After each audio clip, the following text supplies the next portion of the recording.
Le riz compte parmi les plantes de culture les plus importantes de la terre. Le riz est l'aliment de base de près des 2/3 de l'humanité. La production annuelle totale de riz brut s'élève à environ 600 millions de tonnes.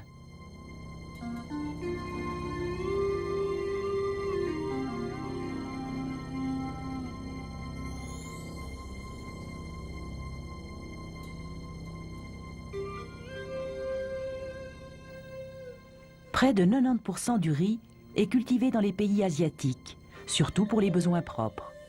Le riz constitue la nourriture de base pour la population de ces régions.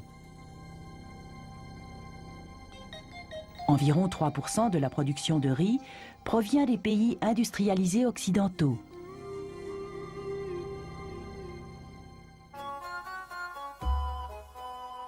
La plus grande partie de la culture du riz se fait aujourd'hui encore selon les méthodes traditionnelles.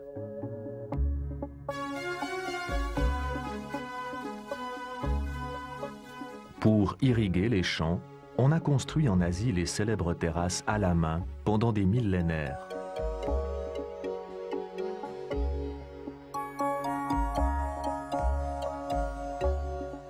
Dans une première phase, on retourne la terre.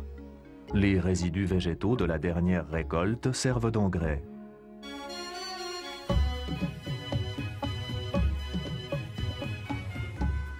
Les canards suppriment les parasites du riz tels que les chenilles de papillons, larves et sauterelles. C'est un exemple de lutte naturelle contre les parasites.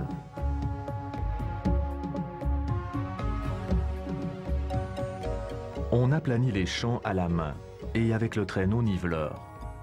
Comme l'eau doit avoir un niveau constant et se renouveler régulièrement, un nivellement minutieux est indispensable.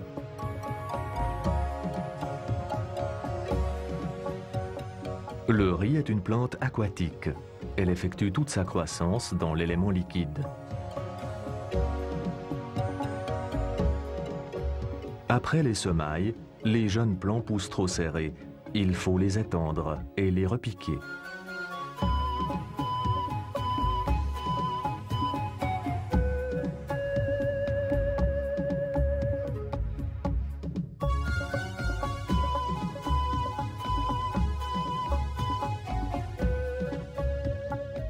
Les rizières sont bientôt d'un vert intense et 6 mois plus tard en pleine maturité. L'eau est relâchée 3 semaines avant le début de la récolte. Les moissonneuses et les moissonneurs coupent les branches à l'aide du couteau à riz placé dans le creux de la main et les lient en gerbes. Le riz est le pain de l'Asie depuis des millénaires. Il couvre largement les besoins en calories de plus de 3 milliards d'Asiatiques. On a trouvé les plus anciens grains de riz dans le delta du Yangtze-Kiang. Ils ont plus de 7000 ans et témoignent d'une civilisation de l'âge de la pierre hautement développée. Grâce au climat, on peut faire 2 récoltes par année en Asie. Sur 1 hectare de surface cultivée, on produit environ 2 tonnes de riz par récolte avec les méthodes traditionnelles de culture. Les pays industrialisés atteignent un rendement double ou triple à l'hectare avec les méthodes modernes.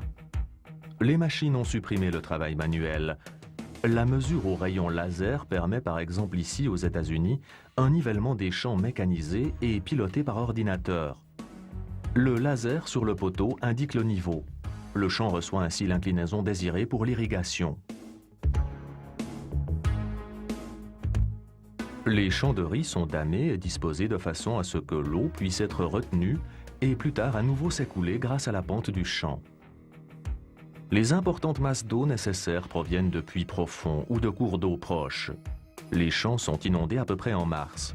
La pente des champs aménagés artificiellement assure maintenant un écoulement constant de l'eau. Dans les gigantesques champs de riz des États-Unis, les semailles se font en général avec des avions.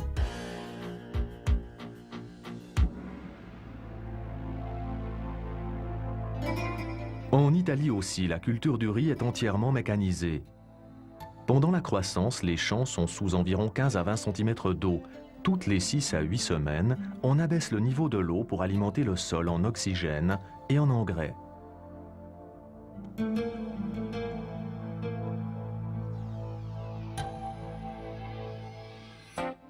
Quand les panicules se colorent en jaune doré, On contrôle le stade de maturité et on détermine le moment de la récolte.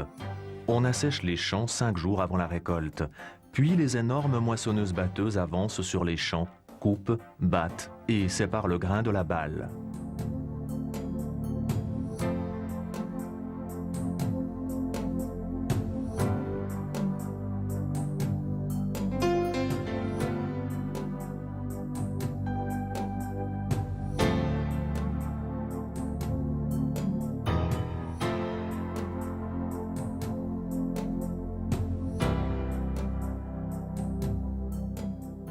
Le riz brut, récolté, est transbordé de la moissonneuse-batteuse sur des camions.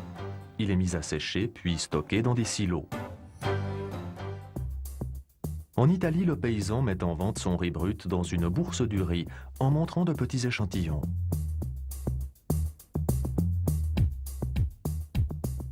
Le prix est fixé après examen de la qualité du produit brut.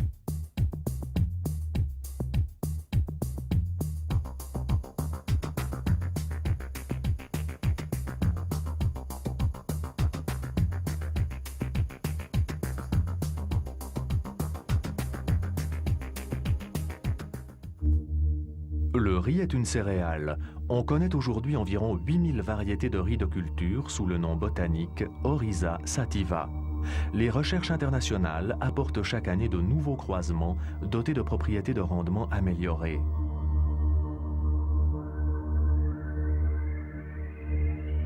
Riz brut, nommé paddy.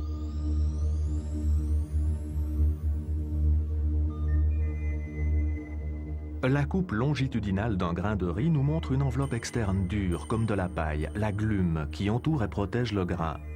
Au-dessous se trouve le son, nommé pellicule argentée ou glumelle, ainsi que le germe. Le grain, consommé comme riz blanc, se compose presque uniquement de fécule de riz. Dans le procédé du parboiling, les vitamines et les sels minéraux contenus dans les glumelles et le germe sont introduits sous pression dans le grain. Le grain est ensuite durci. Pour réduire le volume à transporter pour l'exportation, on enlève dans la rizerie des pays producteurs la glume du riz brut. Il en résulte le riz semi-brut précieux pour l'alimentation. La Suisse importe chaque année environ 35 000 tonnes de riz, principalement des États-Unis et d'Italie, ainsi qu'une proportion plus faible d'autres pays, surtout de Thaïlande et des Indes. Le riz semi-brut, dont le traitement se poursuit en Suisse, représente plus de la moitié des importations de riz. Le riz semi-brut d'Amérique est chargé tel quel sur de grands cargos. Mais le riz d'outre-mer, dont le traitement est terminé, est le plus souvent transporté par bateau dans des conteneurs jusqu'aux pays consommateurs. Ce riz est transbordé à Rotterdam sur des bateaux du Rhin, puis sur des wagons au port de Bâle.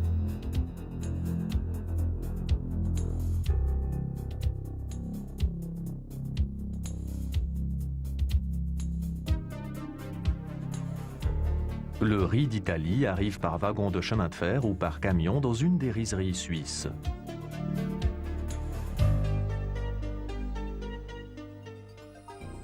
Le riz s'écoule sur des bandes transporteuses jusque dans les silos, où il est protégé dans des conditions optimales contre l'envahissement par des insectes et stocké provisoirement jusqu'au traitement ultérieur.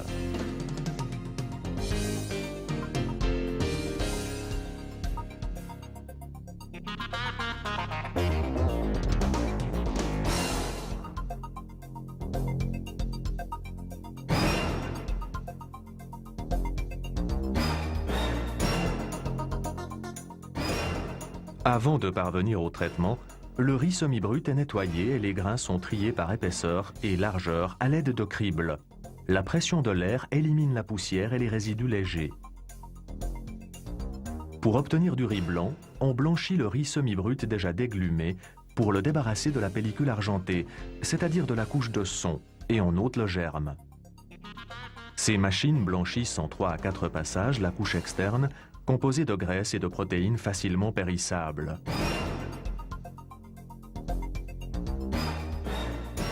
En raison du procédé de blanchissage, le riz blanc contient moins de fibres brutes et de substances nutritives, mais il se conserve nettement plus longtemps.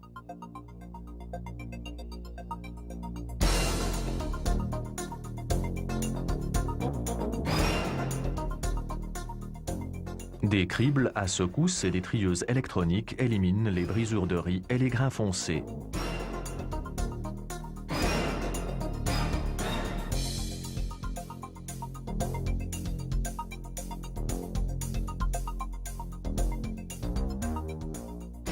Le riz est commercialisé en grains de différents calibres, au terme de divers traitements. Le riz a une importance toujours croissante dans notre alimentation. En tant qu'aliment riche en hydrates de carbone, contenant des éléments importants, tels que vitamines et sels minéraux, il fait partie intégrante de toute cuisine saine. Le riz entre très bien dans un menu de régime. Le riz est l'une des céréales les plus cultivées au monde. Il n'existe guère d'autres aliments qui offrent des possibilités de préparation aussi multiples et simples, comme plat principal, accompagnement ou dessert. Le riz sec est préparé avec du riz blanc parboiled ou à long grain et servi ici par exemple avec des fruits et une fine sauce curry avec ou sans viande en couronne.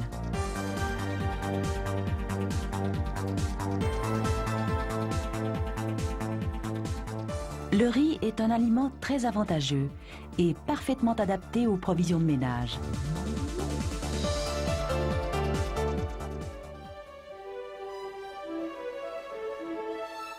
Pour un risotto raffiné, on utilise les sortes de riz italiennes telles qu'Arborio et Vialone.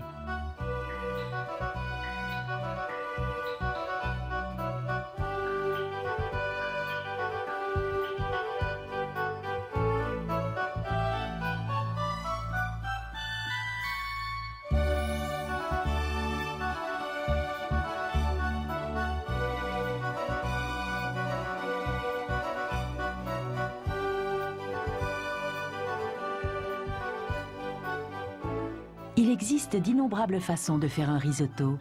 Un risotto au bolet est particulièrement appétissant.